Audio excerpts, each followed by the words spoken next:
পুনর্যাত্রা অথ পরিক্রমা ধীরে ধীরে এগিয়ে চলেছে।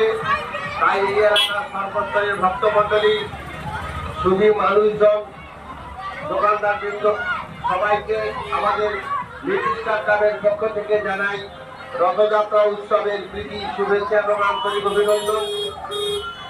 জগন্নাথ গুরু আজ রথযাত্রার পুনর্যাত্রা উৎসবে আসুন আমরা সবাই মিলে সামিল হই। প্রভু জগন্নাথ